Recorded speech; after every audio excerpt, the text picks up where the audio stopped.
안녕하세요. 강북구 정신건강복지센터의 정신과 전문의 오상훈입니다.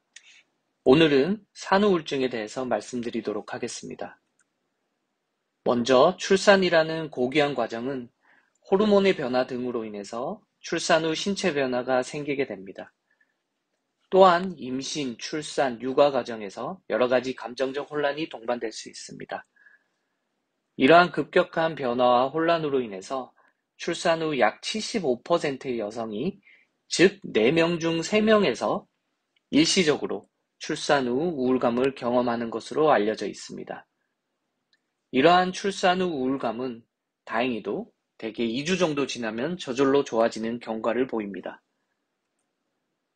그러나 일부에서는 우울감이 2주 이상 지속될 수 있고, 우울감이 아주 심해지면서 스스로 감정 조절을 못하게 되고, 이러한 우울 증상으로 인해서 일상생활의 여러 방면으로 지장을 초래할 수 있습니다. 우리는 이러한 경우를 산후우울증, 영어로는 postpartum depression이라고 합니다. 이러한 산후우울증은 우리가 예상하는 것보다 비교적 흔합니다. 출산 후 약 10에서 15%가량의 여성에서 생긴다고 알려져 있습니다. 특징적으로 이러한 산후우울증의 증상은 초기에 서서히 생기고, 만약 치료를 받지 않을 경우에 시간이 지나면서 더욱 악화되는 양상을 보입니다. 그렇다면 이러한 산후우울증의 원인은 무엇일까요? 안타깝지만 아직까지는 그 원인이 명확하지는 않습니다. 다만 현재까지 우리가 대략적으로 파악하고 있는 것은 생물학적 측면과 사회심리학적 측면이 복합적으로 작용할 것이라는 것입니다. 생물학적으로는 임신과 출산이라는 과정이 에스트로겐과 옥시토신과 같은 호르몬의 급격한 변화를 동반하는데, 이러한 호르몬의 변화는 기분에도 안 좋은 영향을 줄 수 있습니다. 또한 출산으로 인해서 사회 경제적으로 인간관계의 변화를 가져오게 되는데, 이로부터 받게 되는 스트레스와 양육으로 인한 스트레스 등이 산후우울증의 원인으로 작용할 수 있는 것으로 되어 있습니다. 많은 분들이 출산 후 기분 변화에 대해서 치료를 해야 되는지 많이들 궁금해합니다. 치료를 해야 할까요? 앞서 말씀드렸던 것처럼 출산 후 일시적으로 우울감이 오는 것은 매우 흔한 일입니다. 다행히 이러한 경우는 저절로 호전되는 경우가 많아서 따로 치료가 필요하지는 않습니다. 그런데 혹시 우울 증상이 2주 이상 지속이 되고, 이로 인해서 일상생활에 많은 어려움이 있다면 꼭 치료를 받아야 합니다. 만약 적절한 치료를 받지 않는다면 우선 우울 증상으로 인해서 매우 고통스러울 수 있고, 산후우울증의 특징적인 증상으로 망상과 같은 정신병적 증상이 동반될 수 있습니다. 예를 들어 아이를 해칠 것 같다는 생각이나 내가 죽으면서 아이를 책임져야 한다는 등의 왜곡된 생각을 할 수도 있습니다. 이러한 생각이 강하면 강할수록 자신과 아이 모두의 건강을 해칠 위험이 있기 때문에 산후우울증은 반드시 치료를 해야 합니다.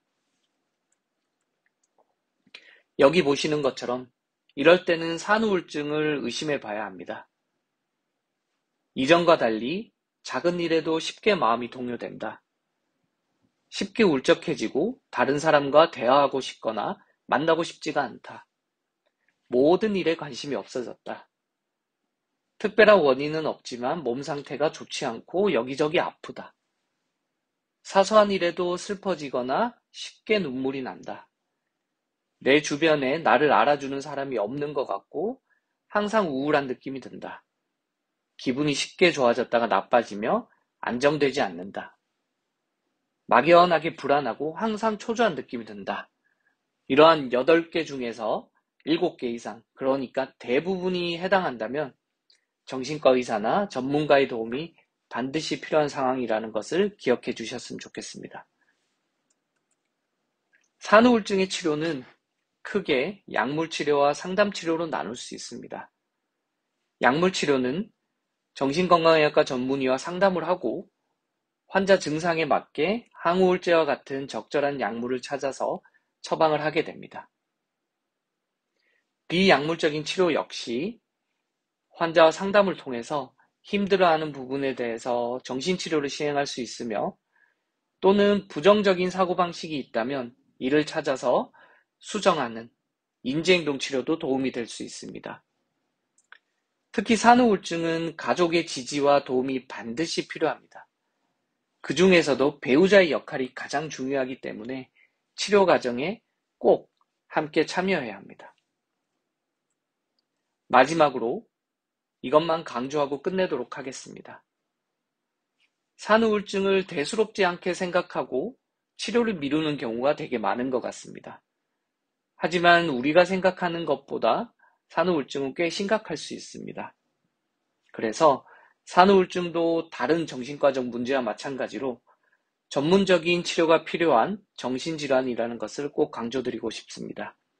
그래서 가능하면 증상이 아주 심해지기 전에 가능한 빨리 전문가의 도움을 받는 것이 필요합니다.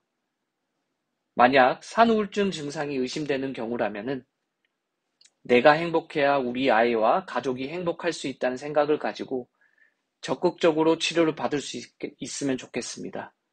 이상 강의를 마치도록 하겠습니다. 경청해 주셔서 감사합니다.